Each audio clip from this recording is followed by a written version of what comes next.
The glass shattered like a small, private apology, the sound of my kitchen window giving way to a night that had no right to be so loud. I was on my knees, coffee forgotten, fingers sticky on the mug, watching a shadow press its palms to the cold pane. The silhouette of a boy too small for the stoop, his hair backlit by moonlight that turned it into silver threads. He tilted his head and, with an intimacy that ripped open the stitchwork of my exhausted composure, said, "Anna, wait, before the next revelation unfolds, if this story has already captured your heart, let us know where you're following from. To ensure you don't miss unexpected twists, emotional reconciliations, or new beginnings, subscribe and stay connected." Now, back to the story. My knees remembered the last time a name had been a map. I had not realized then how much of me had been an extension of two other people's plans. Their grad student brains wired into the house, their laughter still in the stairwell like a recording. The name Anna had always been less an identity and more a label affixed to my parents' late-night hypotheses. Their papers, their saved drafts, their little marks of certainty on the margins of the cosmos. When the ambulance lights had blinked out at the end of last winter and the coroner had shut the door, the house became a closet of their habits. I learned to fill it with routines that sounded like courage.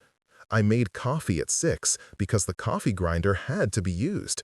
I wrote in lab notebooks because hands that had mapped star charts needed to keep moving. I taught online classes I pretended to teach, so that the click of my students' cursors drowned the quieter click of the clocks counting down. But the knocking at the window was not in any notebook.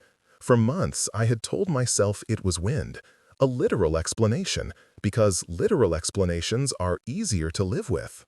Then the boy started to call my name in a voice that was both accusation and promise, old as some memory and young as a first wonder. When I opened the curtain the first time, I saw a photograph taped to the glass. A boy with luminous eyes that looked like someone had painted the night inside them. And in the corner of the Polaroid, in my mother's handwriting, was the date and a single word, Kai. He introduced himself as Kai, though his vowels were braided with an unfamiliar cadence that made my own name sound like a tune I had forgotten. He was small, yes, smaller than I expected of someone who could need silence like a physical object. But there was an oddness to his body language, a curvature of patience and attention that belongs to someone who measured distance differently. He leaned against the maple that scraped the second-floor glass, limbs folded like a creature that knew the architecture of trees as intimately as other people know doorways. He told me, matter-of-factly, that he was not fully human. "My people have been in your skies," he said, as if stating the weather, "longer than your textbooks admit." There was arrogance in the way the thing fit into my living room, like it had already decided the furniture was acceptable. There was terror in the sentence that followed. He was a scout, stranded between orders to leave and something he could not yet reveal. He spoke of home in colors and of orders in the shape of constellations, and every time he opened his mouth, the air felt like a place where sunlight and static had the same taste. He told me, finally, that my parents, my very human, very mortal parents, had been involved in a covert program. Not the neat, ethical research they'd whispered when they thought I was listening. Not the grant-funded papers I had ghostwritten and footnoted. A program that had brokered contact, that had made decisions about more than data, about who lived, who was studied, who was hidden. My first immediate, foolish thought was to check the locked drawer. Old habits die hard. The drawer had a combination that had always been my father's favorite puzzle. He used to laugh when I failed at it, say that science required patience more than strength. The combination was a secret wrapped in a secret. It felt obscene to try it now. But the house belonged to me by certificate and will, and by the small tyranny of possession. And so I went. The drawer yielded to a thumb and a muscle memory I had inherited without asking. Inside were encrypted files, a Polaroid of Kai as a boy, and a startling note in my mother's handwriting. If you are reading this, Anna, they have been watching longer than we thought. Trust the light that calls itself Kai. The imbalance between us was a scandal in miniature. Kai could fold distance into silence. He could render a streetlight's electric hum into information like an old radio listening for a forgotten station. He read radiations the way I read figures, as if each signal had a personality. He could open the night and let it speak of other lives in its grammar. I had what felt suddenly archaic, a set of badly organized notebooks, a grudging knowledge of grant applications, a local reputation as their girl, Anna Rivera, daughter of the Riveras, keepers of a modest academic legacy. The town watched me with a maternal suspicion. Grief wrapped around the neighbors' condolences like a thin veil. They didn't have to think about the ethics of contact. They had their casseroles and church basements, and a faith in the world being exactly as the county lines. Kai needed me in a way that loosened my chest. He needed the drawer. I understood that at once, because it was the symbol of the only human trust my parents had left in the world. He needed my hands to open files and my voice to parse code that had been written in algorithms so clever they felt almost theatrical. I needed, oddly, to teach him how to drink coffee. He took to the bitter with a tangible delight, as if it were an act of rebellion against whatever had raised him to be precise and nonchalant. He learned to hold the mug with both hands, to savor the warmth like someone who had been taught to take temperature in Kelvin his whole life, suddenly wanting to understand Fahrenheit. We learned each other's wounds at night, in a room lit by a crooked table lamp and the glow of laptop screens. He told me of exile, the kind that smells like ozone, and the kind that craves the particularities of a table, a slow meal, the hurt of a word said poorly. He spoke in metaphors that made me ache because they were true. The way his species colonized a sky without asking permission. The way they could caress a planet into submission and call it terraforming as if it were a benevolent act. He told me he was young by his people's reckoning, a scout whose curiosity became a fault line that might swallow him whole. He hinted always at orders, voices that crossed vast distances and expected the same loyalty that human institutions demanded. The first time the town's sheriff knocked on my door with flowers and a practiced expression, I felt the old machinery of public grief reassemble itself around me. It was the sort of visit that asks for assimilation. Will you sign this? Will you be reasonable? Dr. Mateo Cruz arrived under a more formal guise. He carried a dossier the color of bureaucracy and a voice used to being obeyed. He brought condolences and a contract all at once, offered in a single smooth movement. Sign away the files, accept our protection, let us close your parents' affairs with dignity. The smell of surveillance clung to his suit like cologne. I refused. My refusal was ragged and human and honest in a way that made him tilt his head as if evaluating a specimen. Refusal is never just denial, it is a declaration of value. In that moment, I felt the lifelong tilt of being their girl snap into something like agency. But the moment after I had refused, shadows multiplied. I noticed cameras in new places, on lampposts turned inconspicuously toward my driveway. I felt the hum of a drone where none had been before. Kai watched me as I negotiated, with a face like a clock measuring seconds. And when the agents left, their eyes did not promise protection so much as calculation. Secrets are porous when grief is a solvent. The files I had been protecting like relics became a sieve. My father had been involved in a mission meant to seed humanity with alien technology. Small, controlled exposures that, in theory, would prepare us. My mother had been the moral fulcrum, choosing to hide a child instead of handing him over to protocol. When I finally read the transcripts, because that is what you do when a ghost offers you a life of paperwork, you learn how many ways humans can be brave and how many they can be cruel in the same breath. The documents smelled of old cigarettes and late-night equations. There were names that folded into other names like origami, agencies that promised protection, and, behind the promise, hands quick to press the trigger. The crisis arrived like a weather system.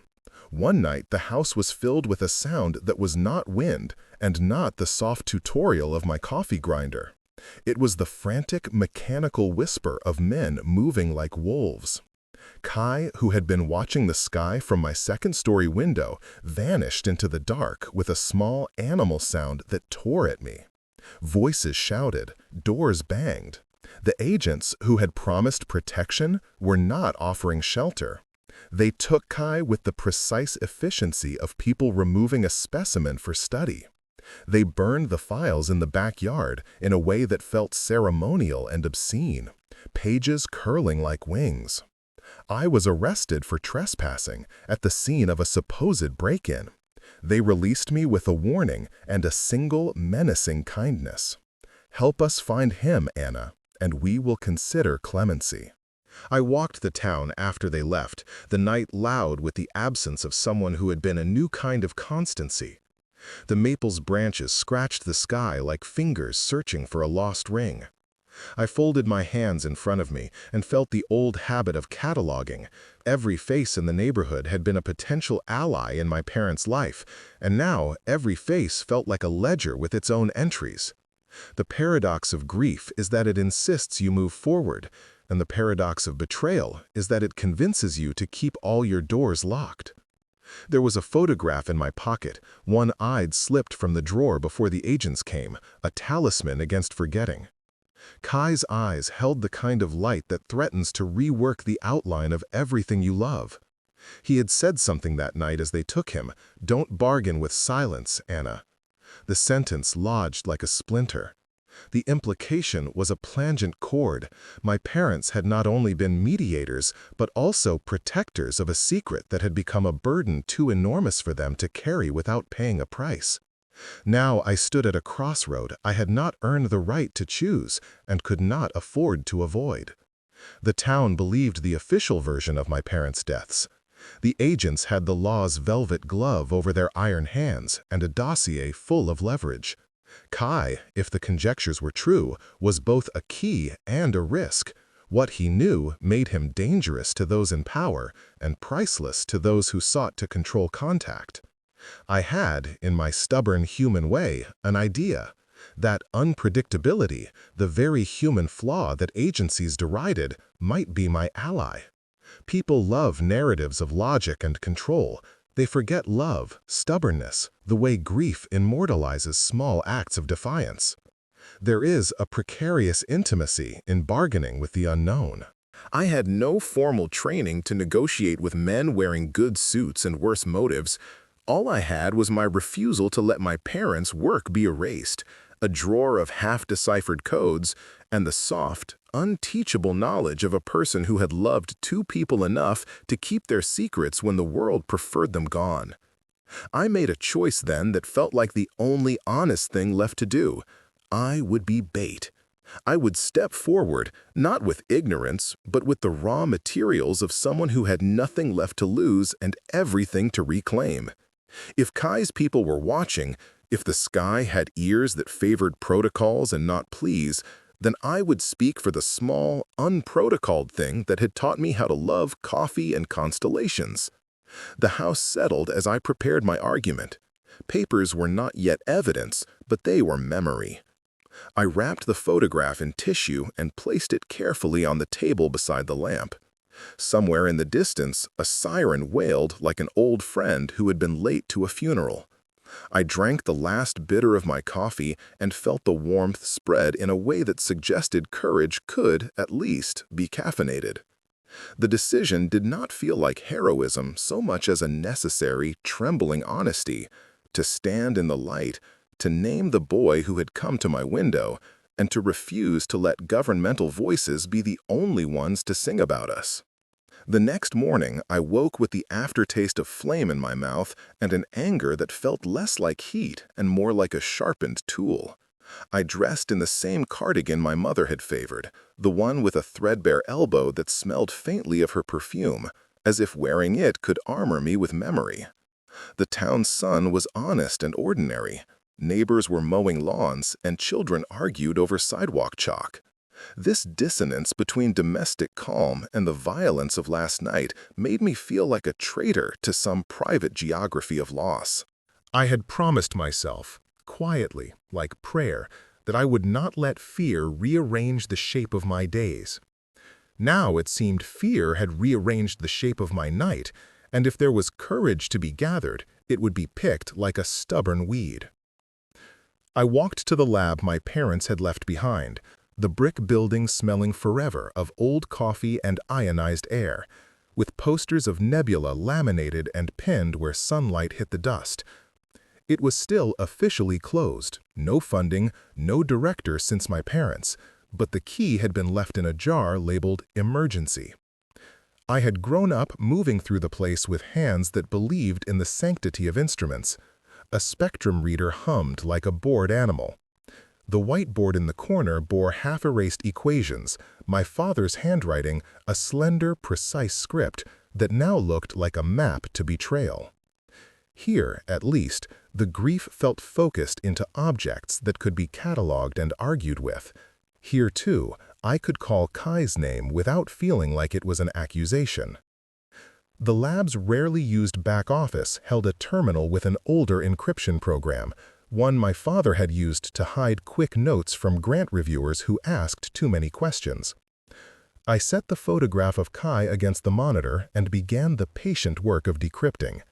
Each line of code felt like the turning of a lock, the slow revelation of a secret that might, depending on how it landed, exonerate or destroy people I had loved. The process was intimate and intimate-making, fingerprints in digital form, the legacy of small choices typed in a late-night voice. Patterns emerged, names that had been footnotes swelled into nodes, contractors, shell companies, an innocuous nonprofit called the Meridian Initiative. The metadata spoke of meetings in hotels with curtains drawn, of wire transfers labeled consultation that were actually purchases of hardware so alien the invoices had been filed under equipment. An email pinged against the silence like a small shot. It was from an account I did not recognize. kai.contact@meridian-archive.org. My pulse echoed in my throat. Some rational part of me cataloged the impossibility. Addresses can be forged, servers can be cloaked, but the photograph in front of me suddenly felt less like a relic and more like a witness. The message was brief, its syntax not entirely human. Anna, safe? Where burned? Where gone? Listen. I almost laughed at the formality of the words.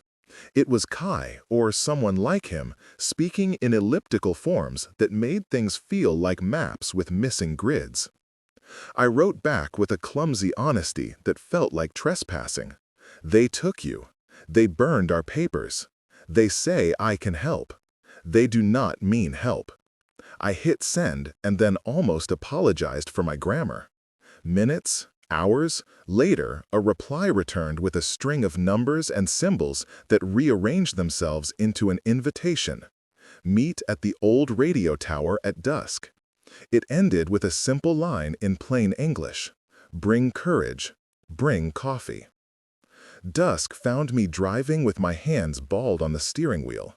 The car radio a static hymn, as if the town itself had been tuned to frequencies uncertain of their allegiance. The old radio tower sat beyond the baseball field, skeletal against a sky that had the color of a bruise. In daylight, it was a ruin of rust and past ambitions. At night, it could be a pulpit. I parked and walked the gravel path with my shoulders pulled in, as if hiding a shape that wanted to be seen. The tower's base had a stone plaque with a dedication to the community. It read like a promise that had been allowed to wither. He was there before I climbed the embankment, leaning on the rusted railing like a boy practicing for an adult role. He wore my father's old beanie, the one I had almost packed away but left because memory is a kind of thrift. The hat looked ridiculous on him, too large and slouching. and the sight of it made me think of a child wearing a parent's shoes. He turned when I approached, eyes like polished obsidian that did not reflect the street lamps, but absorbed them, rearranging light into something private. For a moment, he was a silhouette against the sky, and then he smiled, the smile of someone who had learned how to bury his own fear in curiosity. "You came," he said, and the simplicity of it collapsed something in me that had been made brittle by the last week. "I came," I said. "Did you, or they, use the Meridian account?" He shrugged, a small movement that contained a continent of meaning. "Meridian uses many hands. We don't all sign the same language. The important thing, you were not silent. You smelled of coffee. That is good." His flippancy was a shield. I saw it and saw through it. "They took you," I said. "They burned the files. They told me." "They called it safety," he interrupted, voice low enough that the rust in the tower didn't have to listen. "They call anything that makes them comfortable safety." There was a childish, angry truth in the way he threw the word. "Why did your people leave you?" I asked. It was blunt because I needed bluntness. Kai's story had been a series of half-assembled myths: scouts, orders, exile, curiosity. "They leave me when I look like a problem," he said simply. I asked where they were going. I asked what happens to those whose bodies forget and whose minds do not. They do not like questions that make them small. We walked the circumference of the tower like conspirators. I told him, in bursts and stutters, what the agents had claimed: that my parents had died of carbon monoxide leakage, that their research was being closed for national security reasons. He listened without interrupting, and each time he tilted his head, I felt like someone with the power to rearrange the stars, trying to see a human emotion in its native frequency. At one point, he reached out and touched the photograph in my hand. His fingers trembled where mine steadied. "They want to translate you into bargaining pieces," he said. "Your townspeople want you to be a clean grief. Institutions want your parents to be tidy failures. You are a messier data point. You are beautifully inconvenient." The way he said it made me almost laugh, because the statement was true, and because truth sometimes looks like cruelty given as a gift. We planned then, not with the crisp efficiency of protocol, but with the ragged tools of emergencies improvised by people who had loved and lost. The Meridian Initiative had pockets. Institutions had reach. The players at the top were patient and practiced. We were not. Our advantage was unpredictability, the human ability to act on impulse, to twist stories into narratives agencies could not easily catalog. We would operate like two hands moving in the dark. Kai needed something that would make him visible in a different way, a thing that would force those who kept him captive to see him as sentience, not prize. I needed leverage. The lab's backups had been mostly destroyed in the fire, but scattered fragments remained, mirrored in off-site patches my father had thought no one would ever need. There was a hard drive, an old one that my mother had hidden inside a hollowed copy of a physics journal. I had it in my bag now, wrapped in an old scarf, its creak like an animal unsettled at being carried. "We can use it as a story," I said aloud. "Not all the data, but enough. A story that paints them as violators of protocol. A leak that will force a hearing, maybe a public one if we are loud. And in public, they have to perform legality. In a hearing, they have to justify. In justification, there is time. Time is an ally." Kai listened, face unreadable for a long moment. "Performance is fragile," he said finally. "It can be staged. But humans like spectacle. They will watch. And when they watch, they also remember. They remember patterns. Perhaps in their memory there will be room for compassion." His use of the word compassion felt almost awkward in his mouth, like a long-lost tool being tested. I wanted, fiercely, to believe him. I wanted him to be right, because belief is balm, and also because if there was a chance, however contingent, that the public eye could be turned toward what had happened to my parents and to him, then we had a war of optics we might actually win. We walked through the plan, piece by piece, like two amateur cartographers mapping an archipelago of risk. I would start by planting a series of questions in the local paper, soft queries about fund allocation, written under the safe cloak of bereavement. I would leak the narrative to an online forum that loved conspiracies enough to chew them and spit them into the world. Kai would make himself seen, small acts of presence at places Meridian frequented, a butterfly flapping in bureaucratic halls. We would force the initiative to respond in ways that could be recorded, subpoenaed, televised. He surprised me when he said he wanted to learn more than perform. "I want to be undeniable," he said, "not only a photograph, not only a strange child in a beanie." His need for being known was simpler and more devastating than any strategic calculus. "Teach me how to stand in a place where you can look at me as your equal." That admission cracked me open. All the plans in the world mean nothing when the person they are for asks only to be seen. I had to steady myself. "We will teach each other," I said, and meant it. "I'll teach you bodies of law, how humans dramatize truth. You teach me how to read a sky I thought I understood. We will be messy, but we will be loud." Night thickened, and the tower's rust became a silhouette against the stars. I thought of my parents in their brittle courage, of the way they had hidden a child where they thought they could protect him. I thought of the agents, their efficient brutality. I thought of the photograph in my pocket. Hope, I realized, was not a single moment, but a composite of desperate acts. We were about to commit a string of them. Before we left the tower, we stood close enough that our shoulders brushed. It was a small contact, but in it was the unvoiced calculus of care. He smelt faintly of ozone and something else, something like rain on pavement. I wanted to say so many things. Don't go unprotected. Don't trust the world too quickly. Don't be foolish with your heart. Instead, I slipped the beanie back over his ears and said, "Tomorrow we start. Tonight, sleep if you can."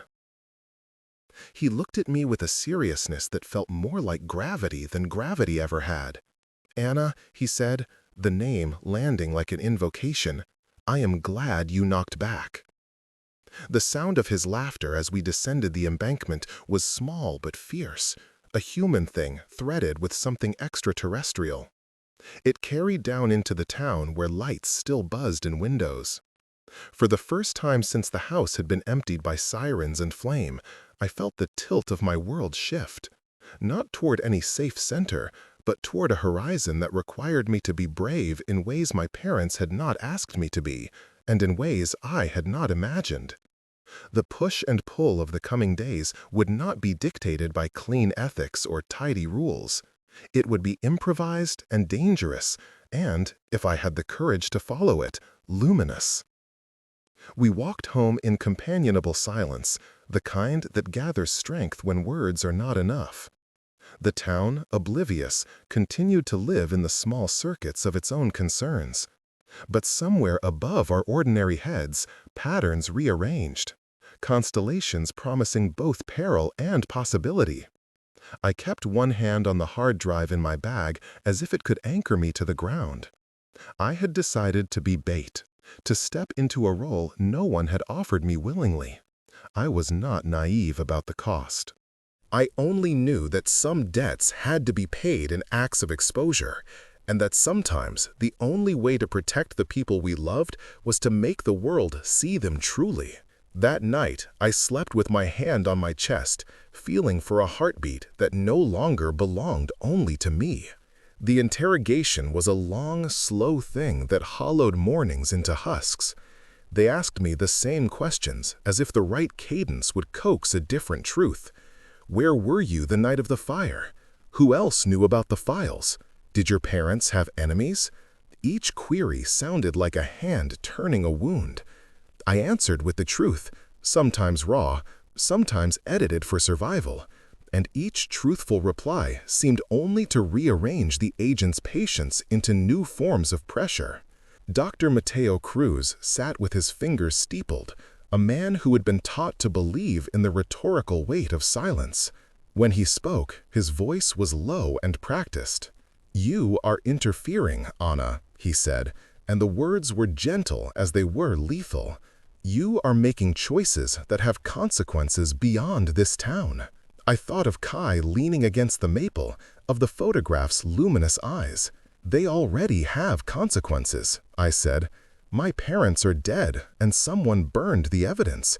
You tell me to be reasonable, and then you make it impossible." He looked at me with a softness that had been deliberately learned. "We are offering you a way out," he replied. "Sign the forms, accept our guardianship, close this chapter." I saw then what their offer really meant, a leash disguised as refuge. I felt anger like heat behind my ribs. "You mean you want me to forget?" I said. "To hand you the last pieces of what my parents believed, that they worked to open doors, not close them." I had to keep my voice from splintering. "You want their work buried with them." "The work is dangerous," Mateo said. He unfolded the dossier and pointed to lines that meant economy to him and corpses to others. "Protection is not malice, Anna. It is containment. Containment." The word tasted of jars and lids and people labeled as curiosities. I realized, with a cold clarity, that nobody with the power to contain would ever admit they wanted to hide the truth because it made them look small. They offered to spare me exposure in exchange for my silence. In the pause that followed, I saw an opening. Human institutions fear messes almost as much as they fear scandal. The right kind of mess could force them into public squares where their polished hands had to perform transparency. "I won't sign," I said finally. "Not to bury them, not to bury him." Mateo's smile thinned. "Then you leave us no choice." What followed felt like a derivative of improvisation, a carefully staged leak to a sympathetic journalist that revealed an innocuous line of funding misallocated, a small protest outside a municipal hearing when a recorder happened to be live, a social media thread leaked with details that smelled of insider knowledge and begged for more.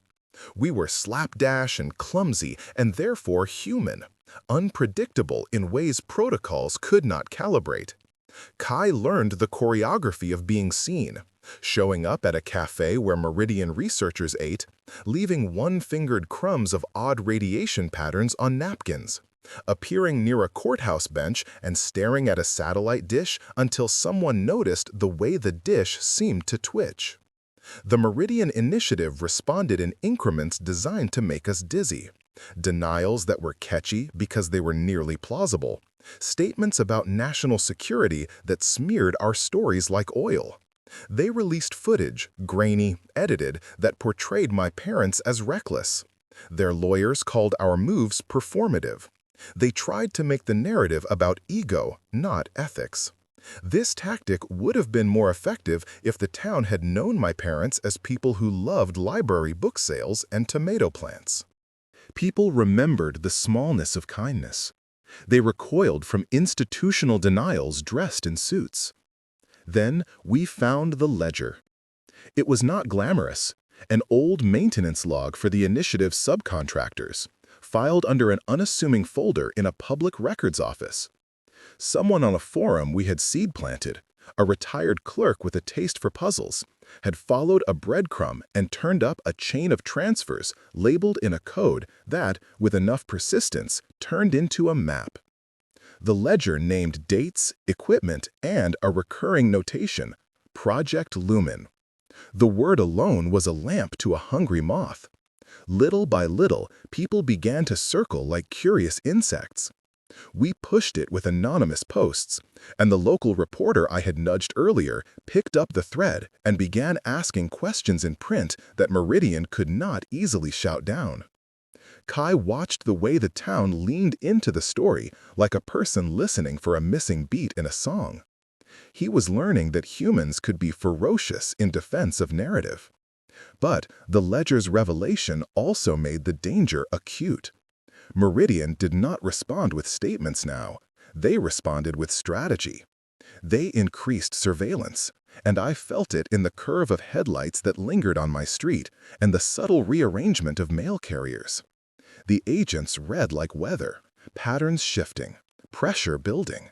They wanted to locate the source, to cut it off, and the ledger had given them a target. We argued about what to do next, and in that argument our relationship began to show its true fractures. Kai wanted boldness that bordered on recklessness. He wanted to be captured publicly, to force Meridian's hand and make them show their cards in full view. "If they hold me, then they must perform custody," he said. Performance is a kind of mirror. I heard the logic, glittering and pure, but I was newly, painfully aware of the cost. The last thing I wanted was for him to be treated as a commodity in a legal theater, his personhood paraded on a stage where lawyers would treat it like evidence. "You will be in cages," I said. "Public cages are hung with microphones and cameras, and the people who profit off camera angles are not interested in your freedom." He looked at me then, and for the first time I saw the weight of exile in his eyes, how being forced into spectacle felt like a new imprisonment. "Then what do you suggest?" he asked, voice almost too small to be heard over the gravel of our strategy. We tried another plan, this one steadier, to use the hard drive as bargaining currency, but keep Kai hidden until we could ensure some legal scaffolding would protect him. The drive contained fragments, emails, purchase orders, a recording of a meeting where my mother argued fiercely to protect a child. There was also, buried in a line of metadata, a short video file that had been misfiled, a simple clip of my parents in the lab, laughing, and then, behind their shoulders, a flash of small hands and hair that belonged to a child. It was not definitive proof of anything legal, but it was human proof. It was a thing that could make a jury, if we ever reached one, understand that these were not abstractions, but people. We worked in bursts, sometimes well into the night, sometimes in fitful, exhausted stupor. The strain showed. Kai's patience eroded into irritability, mine into a brittle defensiveness. One evening, after a day of small victories, an op-ed that landed, a forum thread that trended, Kai snapped. He had been trying to teach himself to drink coffee black and had failed. He flung the mug in frustration. It shattered against the sink. "You are holding me like something dangerous," he said, unexpectedly fierce. "You are afraid of what people will do if they see me." "Because they will fight you like a prize," I said, because I could not let his anger stand unchallenged. "Because you have been turned into a variable on a balance sheet. You are asking me to risk you as if you were not already human." He laughed, a small, haunted sound. "You will not understand our calculus until someone makes you choose between saving a species and saving one person." "Then don't ask me to choose," I said, voice cracking. "Ask me to help you be both seen and safe."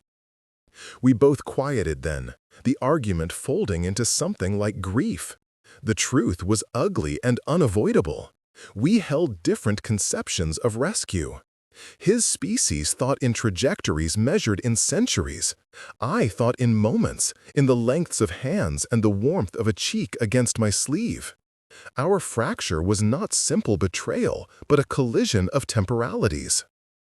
The Meridian Initiative's response became less abstract and more personal. One morning, snow, too precise for the climate, barely dusted the town. I found rice-sized devices slipped under my car's bumper, and a vehicle followed me to the grocery store, its driver staring like a man marking territory. The town's watchful kindness had become a thin, brittle shield. I realized then that being both lover and strategist meant I had to be ruthless in a new way. To keep Kai alive, I might have to play the system as expertly as those who had weaponized it. When agents began approaching neighbors with friendly smiles and quiet questions, "Have you seen unusual activity? Did anyone come by asking about equipment?" I knew the net was tightening. People are porous when fear is threaded through politeness. They will give up names to avoid being inconvenienced. I began to fear the town itself, not for malice, but for its ordinary desire for comfort. Kai noticed my distance and misread it as mistrust. The first time his hand sought mine across the kitchen table and I pulled back, something in him recoiled as if stung. "Are you keeping me like a secret?" he asked, and that question was a shard. "No," I said, "I am keeping you like a life." He looked at me, sadness folding his face into a map. "We are both broken in the ways we learned to survive," he said. "You learned to be their girl. I learned to be invisible. I do not want to be invisible to you." Saying it out loud made me startle. I reached for him then and found hands that trembled. We both understood, in a way that had nothing to do with strategy, that intimacy in such precarious times could be sabotage or salvation. We stitched ourselves together in small, deliberate seams. A touch under the table, a slide of surveillance footage between notebooks, a kiss stolen behind the lab's boilers that tasted like ash and sugar. That kiss did not solve anything. The world outside continued its turning toward containment. The Meridian Initiative began to file motions with an efficiency meant to sound inevitable. They called us a security risk in documents that read like prayers to power. They hinted at legislation that would allow them sweeping authority under the guise of emergency responsiveness. We were running out of time, and in the absence of legal guarantees, out of options. Love, I realized, had become a strategy as much as a refuge. We had crafted a plan that balanced spectacle and secrecy, compassion and coldness, and yet every step forward felt like walking on a ledge whose railing had been sawed.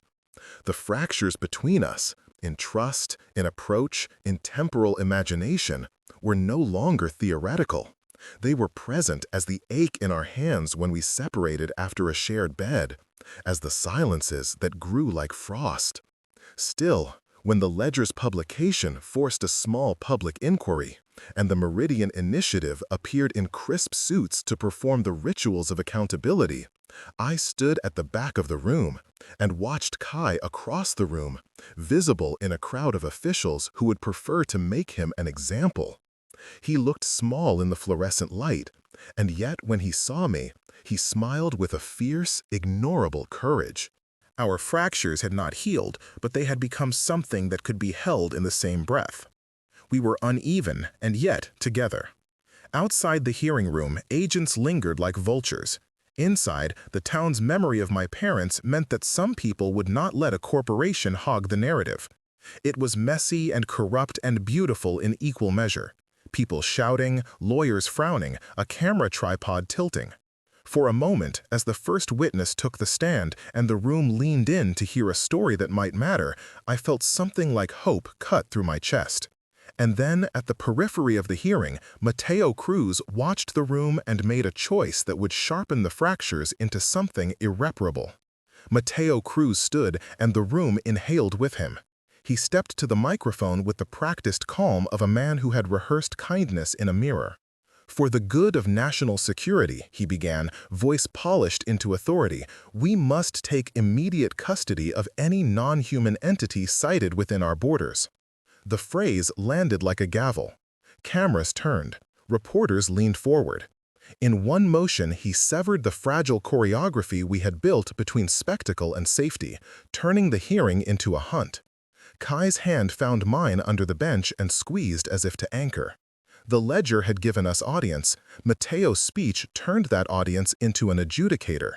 People who had come to remember my parents now sat uncertain, buffeted by a language of emergency that smelled of jurisdictions and exceptions. The initiative had rehearsed this. The law can be a weapon when wielded with assurance.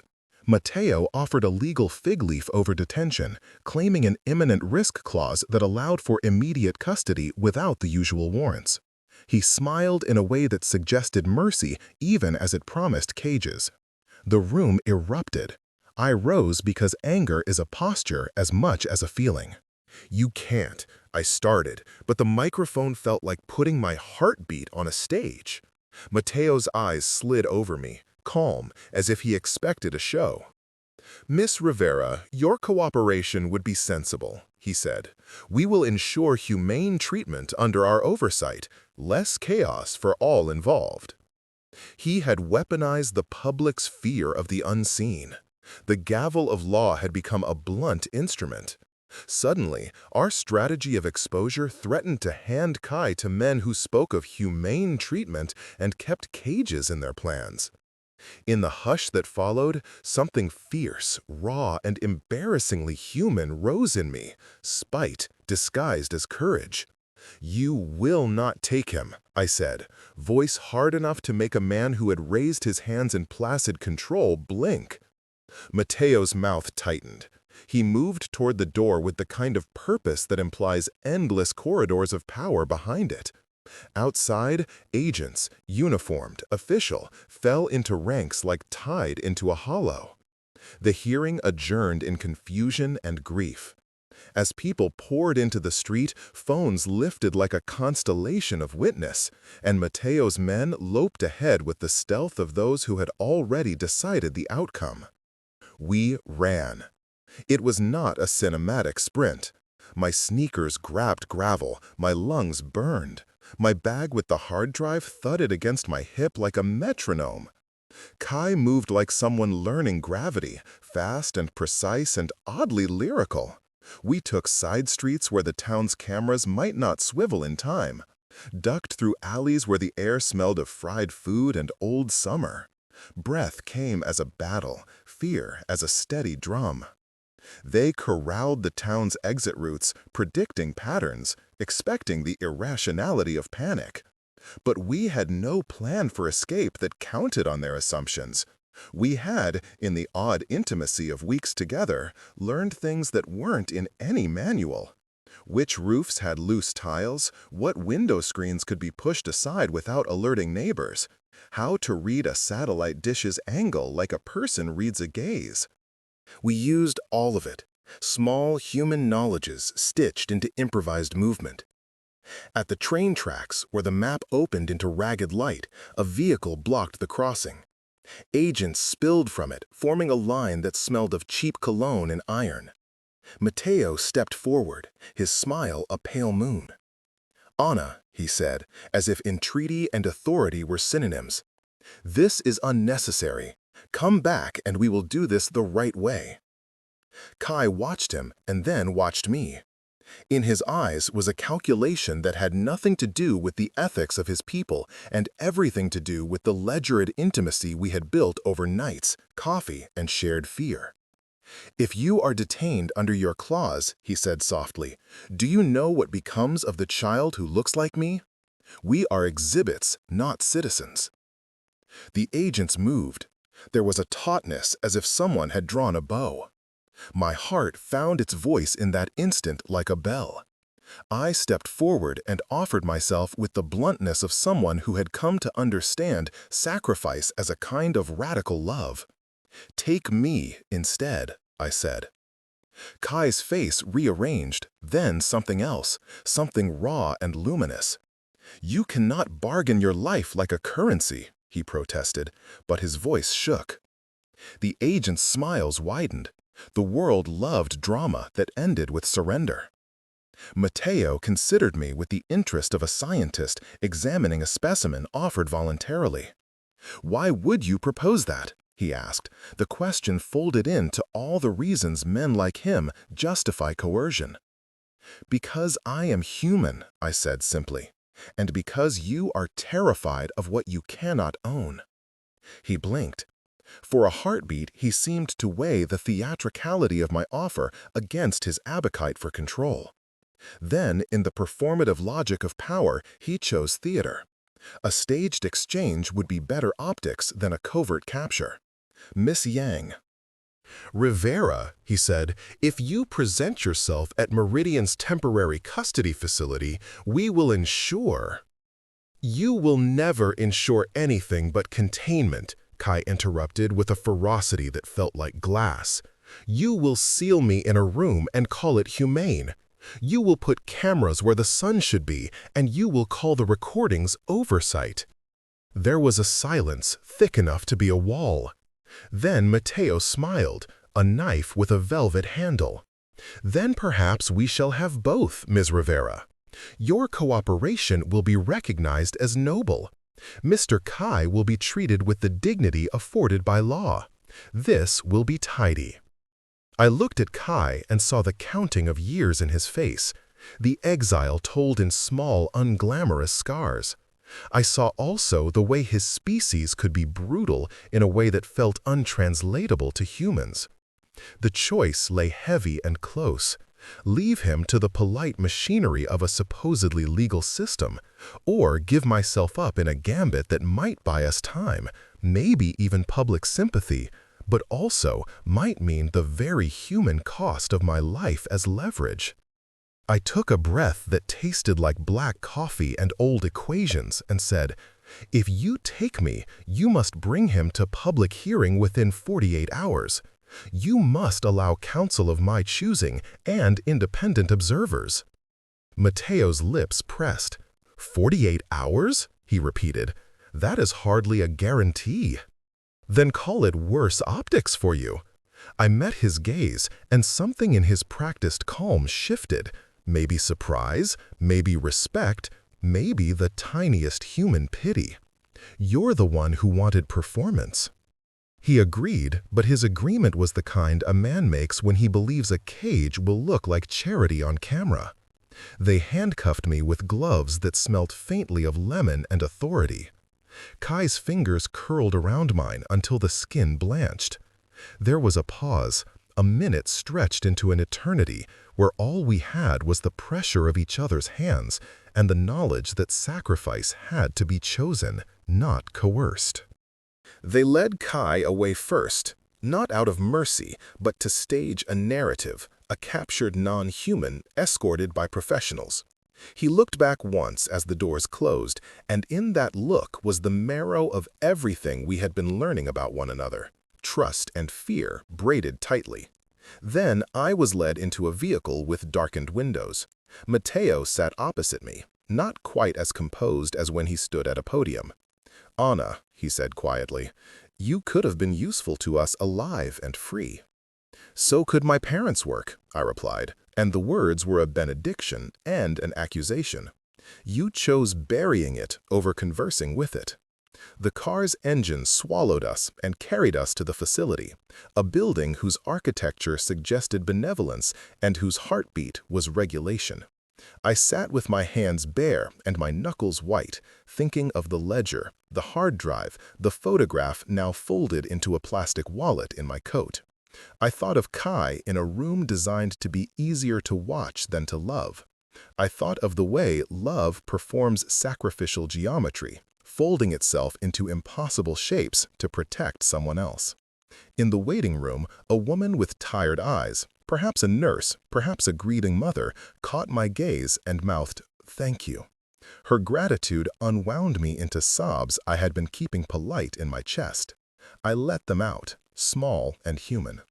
When Mateo led Kai into the anteroom for processing, there was a tremor of authority in his step. He was a man who had practiced mercy in order to make it look administrative. Kai stood then, unbound by human cuffs, but bound by a different, subtler protocol, and looked at me. There was terror there, yes, but under it, a fierce, stubborn love so large it nearly dismantled me. "I will find you," he whispered, as if speaking into a storm. "No protocol will be big enough." I smiled through the wetness. No law alone can hold what we've learned, I answered. Sometimes people, humans, are unpredictable in the best possible way. They processed us both into separate rooms with glass that promised contact but ensured observation.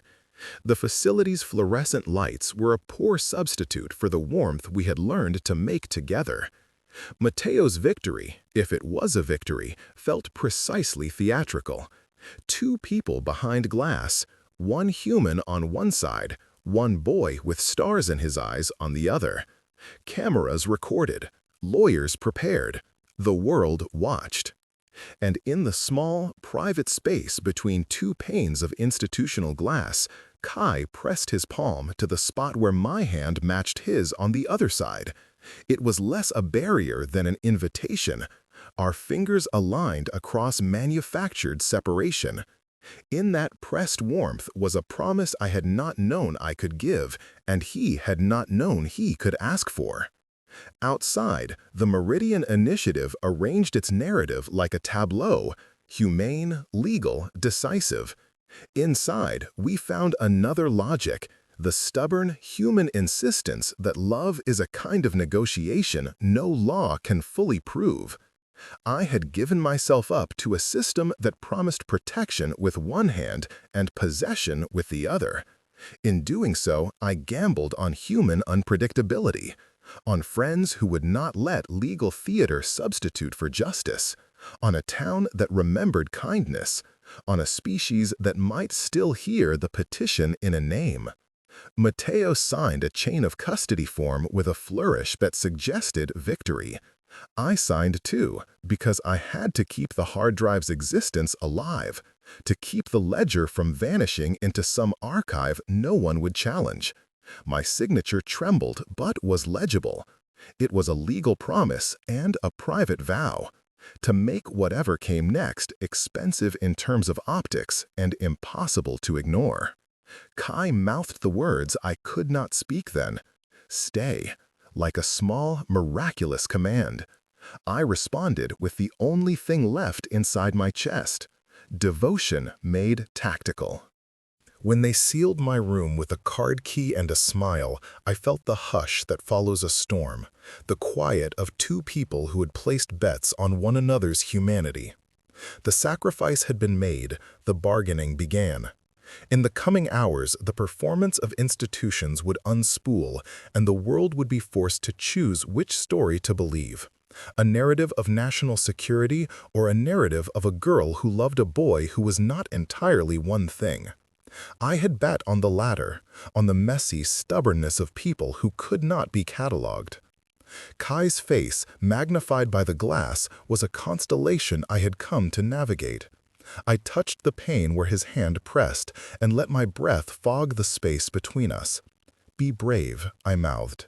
He nodded. "So will you." It was a small human exchange in a large bureaucratic theater. It was not a rescue yet. It was a claim that love might be the final, untidy evidence in a hearing of cold, tidy things. They put us in separate rooms, but the same hum of fluorescent air, and the hearing became a theater of small rebellions. The ledger's entries, the misfiled video, and a patchwork of grassroots posts had already turned curiosity into pressure. Journalists circled like wary birds, neighbors prepared public statements, and a lawyer I had only half trusted yesterday now moved with fierce competence. Mateo's claim of immediate custody frayed under the lights as people asked more than he could elegantly answer. His calm slipped into the tightness of a man whose manufactured narratives had met stubborn memory. The first concession came as a murmur, an independent observer request granted pending review. The next, louder, was a subpoena someone on our side had quietly pushed into circulation. Meridian's lawyers argued the nation's safety, the town's faces argued the memory of gentler people. Each legal motion felt like a pebble in a slow landslide. Time, our thinnest ally, bent under public attention. They had wanted cages hidden in language. We forced corridors of transparency they hadn't rehearsed. Kai's detention was clinical and small. They measured him, photographed him, attempted to instrument his body in ways meant to render wonder into data. He bore it with a dignity tattooed into his bones by exile, but his eyes, when they met mine through glass, held a question that did not belong to policy. Will you still see me? I pulled my palm against the pane, and he mirrored it, fingertips aligned across bureaucracy. The touch was useless in a mechanistic sense, but gospel in another. We were witnesses to each other's personhood. Public hearings became our battleground. We fed testimony, friends, students, neighbors who remembered my parents for tomato plants and late-night laughter, not as reckless idealists. The misfiled video played in a sterile room and did what paperwork could not. It humanized a life. Logan, the retired clerk who had found the ledger, spoke with a tremble that turned into righteous fury. A local reporter produced a timeline matching purchases to meetings. Meridian spokespeople floundered under a growing narrative they could not simply edit away. Mateo offered compromise at last, the kind that smells like surrender but tastes like calculation. Kai would be released into monitored care pending international oversight. Independent scientists would evaluate the extent of technologies and propose protocols that prioritized autonomy. It was imperfect and wrapped in conditions, but it was more than a man in a suit ever intended when he first knocked on my door. When they opened the facility doors and Kai stepped into daylight, he looked smaller and larger at once. Smaller because cages leave marks, larger because being seen had strengthened him. He walked to me before the cameras could decide which angle to use. There was no victory fanfare, only the liquid immediacy of two people realigning. We kissed with the messy, urgent honesty of people who had wagered everything on each other. We did not win everything. Meridian retained leverage. Laws lingered like scars, and there would be hearings and negotiations yet. But in the immediate after, the town gathered like weather. Casseroles returned to porches. The librarian offered old research ledgers. Strangers left notes of solidarity. The hard drive was entered into evidence, but copies survived in hands willing to testify. Our story became a fissure in policy, a painful, necessary crack that let light in. At night, I sleep with the window open. The maple still scratches the pane. The house still creaks with the echo of two lives. Sometimes, before dawn, there is that gentle knock, less urgent now, more intimate, and Kai's silhouette appears, framed by a sky that is no longer just threat or mystery, but the place where two people learned how to be large enough for each other. He raises his hand against the glass, mine meets his, and the street hums like a planet remembering its orbit.